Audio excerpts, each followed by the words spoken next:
झिंझिण्यांपासून त्वरित आराम मिळवा सेन्सोडाइन रॅपिड रिलीफ बरोबर। नव्या सरकारचा शपथविधी होत आहे, मात्र हे नवं सरकार जनमताच्या आशीर्वादाने नाही तर ईव्हीएमच्या चोरीमुळे आलेलं आहे, अशी आमची ठाम धारणा आहे।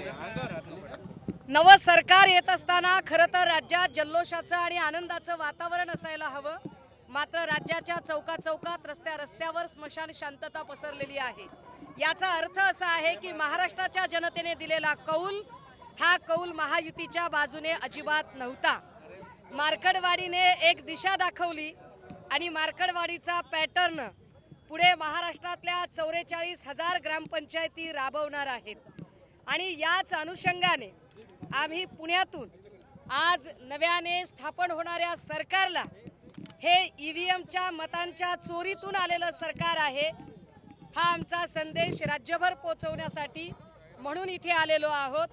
आज आमच्या सोबत पुण्यातले आमचे हडपसरचे उमेदवार प्रशांतजी जगताप, पर्वतीच्या अश्विनीजी कदम, शिवाजीनगरचे दत्ता बहिरट, कसब्याचे रवींद्र धंगेकर असे सगळे उमेदवार एकत्रित येऊन आम्ही कॅन्टोन्मेंटचे रमेश बागवे दादा अशा सगळ्या उमेदवारांनी एकत्रित येऊन राज्यभरातल्या लोकांना आम्ही आवाहन करतोय की जर तुम्ही महाविकास आघाडीला कौल दिला आहे तर महाविकास आघाडीच्या बाजूने कौल देणाऱ्या त्या तमाम जनतेने या ईव्हीएम विरोधातल्या आंदोलनामध्ये सहभागी व्हावं।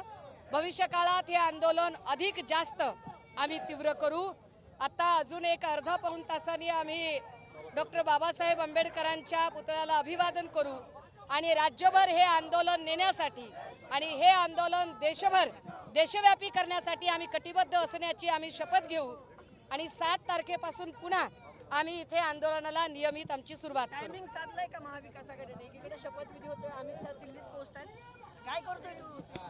नाही आम्ही टायमिंग साधलंय म्हणण्यापेक्षा आम्हाला असं वाटतंय की त्यांनी मोक्याचा फायदा घेत खरं तर एकनाथ शिंदे यांचे रुसवे फुगवे सुद्धा एका अर्थाने एक ड्रामेबाजी चाललेली आहे।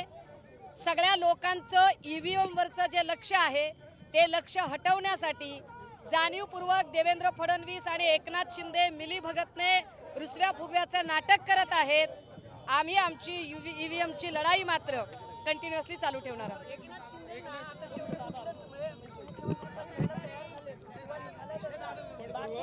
बाकी आमदारांनी विनंती केली की आम्ही कुणीच घेणार नाही, तुम्ही नाही घेतलं तर। अरे जी लोक 20-20 वर्ष ठाकरे कुटुंबाने दिल्यावर त्यांच्याशी गद्दारी करू शकतात, ती 2.5 वर्षातल्या एकनाथ शिंदेमुळे समाधानी होणार आहेत का?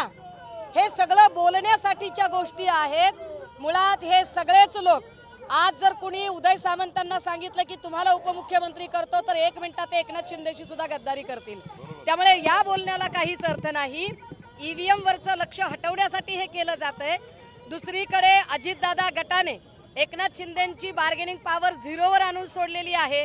गृह खातं तर नाहीच नाही, पण ऊर्जा नगर विकास सुद्धा मिळण्याची जिथे मारामार आहे अशा लोकांच्या बद्दल की ज्यांना फक्त खात्यांचं पडलेलं आहे, महाराष्ट्रातल्या जनतेचं नाही, त्यांच्यावर आम्ही काय बोलायचं? अनेक आमदारांना आता बोलवलं जाते, म्हणजे असं बोललं जाते की तुमच्या गटातले काही शरद पवारांकडले अनेक आमदार जातील, तुम्हाला देखील काही फोन आल्याची चर्चा आहे शिंदेकडून? नाही, आम्हाला कुणाचे फोन आले नाही, पण तरी वाईटात वाईट असा विचार करू की काही जाणारे लोक असतील का? ज्यांना जायचंय त्यांनी लखलाप सत्तेचा मार्ग। मला जायचं असतं तर मी इथे उन्हात कशाला थांबले असते दादा, तू तरी मला प्रश्न कशाला विचारला असतास? आम्ही संघर्षाची रस्ता निवडलेला आहे, संघर्षाच्या रस्त्याने जाणं आम्हाला कबूल आहे। इथे आमच्याकडे प्रशांत जगतापांच्या सारखे शिलेदार आहेत जे आदरणीय पवार साहेबांच्या सोबत ताकदीने उभे आहेत। इथे मोहनदादांच्या सारखे लोक आहेत की आम्हाला कुठल्याही सत्तेपेक्षा संघर्षाचा रस्ता अधिक प्रिय आहे। शिवसेनेने 7.5 वर्ष वगळता उभं आयुष्य संघर्षात काढले, त्यामुळे आम्हाला विरोधी बाकावर बसणं हे आमच्यासाठी नवी गोष्ट नाही। कोट्यावधींचा खर्च होतोय पण केवळ 3 मंत्री शपथ घेतात, 1 सीएम 2 डीसीएम, कोट्यावधींचा खर्च नाही। त्याच्यात पण आता बघा ते शपथ घेतात का नाही घेतात ते ऐन वेळेला अजून त्यांना काही आजार आला, ताप बीप चढला, काही होऊ शकतं, म्हणजे होने को क्या कुछ भी हो सकता है, काय सांगताय? झिंझिण्यांपासून त्वरित आराम मिळवा सेन्सोडाइन रॅपिड रिलीफ बरोबर.